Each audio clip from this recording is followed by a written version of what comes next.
حضرت داؤد علیہ نبینا علیہ السلام اللہ تبارک و تعالیٰ کے بڑے پیارے پیغمبر گزرے، بڑے برگزیدہ، اللہ تعالیٰ کے بڑے لاڈلے پیغمبر تھے۔ تو ان کی ایک عادت مبارک یہ تھی کہ چلتے چلتے اگر انہیں کوئی جگہ پسند آ جاتی وہاں قیام کرتے، وہاں ٹھہرتے اور عبادت الہی میں مصروف ہو جاتے۔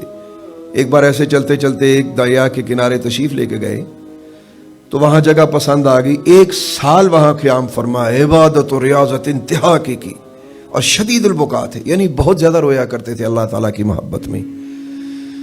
جب 1 سال گزر گیا نا، سال گزرنے کے بعد اللہ تعالیٰ کی بارگاہ میں عرض کیا کہ یا اللہ 1 سال ہو گیا ہے، عبادت کرتے کرتے کمر دوری ہو گئی ہے، یا اللہ اتنا رویا ہوں کہ گویا آنکھوں میں ساون کو بسایا ہوا ہے، اور میرے مالک مجھے کوئی اپنی نشانی دکھا دے خاص قسم کی۔ تو اللہ کے پیغمبر تھے، اللہ کے پیارے تھے، یہ بات کر کے آپ خاموش ہو گئے۔ اسی خاموشی میں 1 دن گزر گیا، دوسرے دن پھر یہی عرض کی کہ یا اللہ مجھے کچھ دکھا دے، 1 سال میں نے تیری بارگاہ میں عرض و معروض کی ہے، میرے اللہ مجھے کچھ دکھا دے۔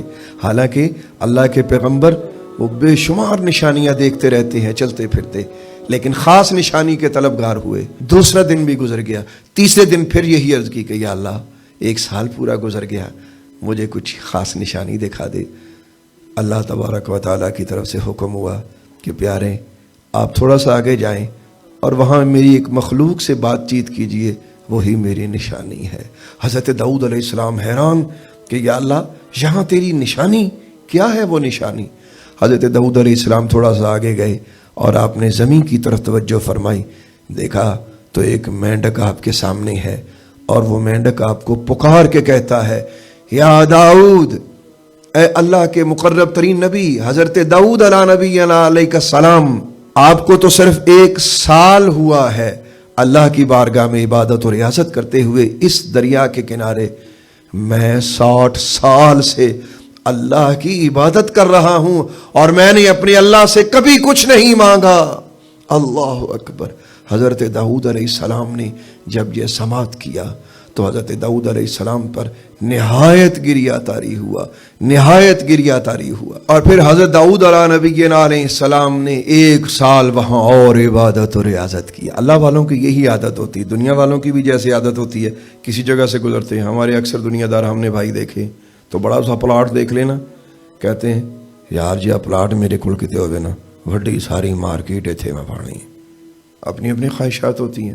حضور سیدی و مرشدی حضور قدوۃ الاولیاء زینۃ الاصفیاء قطب الاقطاب رضی اللہ تبارک و تعالی عنہ، آپ کی عادت مبارک یہ تھی، اکثر کہیں جاتے تو بڑی کوئی خوبصورت اچھی جگہ نظر آنی تو فرماتے کاش یہاں اللہ کا گھر ہوتا، کتنی اچھی جگہ ہے۔ اللہ اکبر۔ تو اللہ والوں کی مختلف قسم کی عادات اور ان کی مختلف قسم کی یہ خواہشات ہوتی ہیں، تو اپنی خواہشات اور اپنی عادات کو اللہ والوں کی عادات کے تابع رکھنا چاہیے، یہ انسان کی زندگی کا ایک حسن ہوتا ہے۔ اب سوال یہ ہے کہ دنیا کی خواہشات کم ہوں تو ہمیں یہ خواہشات نظر آئے نا، تو اللہ والوں میں تو اللہ کے سوا ہوتا ہی کچھ نہیں، یعنی اللہ پاک کی محبت کے سوا، اللہ کے خوف کے سوا ان کے سینے میں کچھ نہیں ہوتا، دنیا کی خواہشات نہیں ہوتی۔ تو ہمیں آج دنیا کی خواہشات کو کم کرنے کے لیے ایک کام کرنا پڑے گا۔ آئیے میں اس کی طرف آپ کو لے کے چلتا ہوں۔ سرکار دو عالم علیہ الصلوۃ والسلام نماز کے لیے تشریف فرما ہوئے تو آپ نے دیکھا کہ مسجد میں بیٹھے کچھ لوگ ہنس ہنس کے باتیں کر رہے ہیں۔ آقا کریم علیہ الصلوۃ والسلام نے نماز کی ادائیگی سے پہلے انہیں کچھ فرمایا۔ آقا کریم نے فرمایا اکثروا ذکر حادم اللذات الموت، فرمایا اور لذتوں کو توڑنے والی موت کا اکثر ذکر کیا کرو۔ جب تم موت کا ذکر کرو گے تمہیں رونا زیادہ آئے گا، تمہاری ہنسی کم ہو جائے گی۔ جب آقا کریم علیہ الصلوۃ والسلام نے یہ فرمایا، اس کے ساتھ ہی نبی کریم رؤوف رحیم علیہ الصلوۃ والسلام نے فرمایا کہ میرے غلامو تم جانتے ہو ایک ایسی بھی جگہ ہے، ایک ایسا بھی گھر ہے جو ہر روز تمہیں 3 بار پکارتا ہے، اور وہ یہ کہتا ہے انا بیت الوحشت و انا بیت الوحدت و انا بیت التراب و انا بیت الدود۔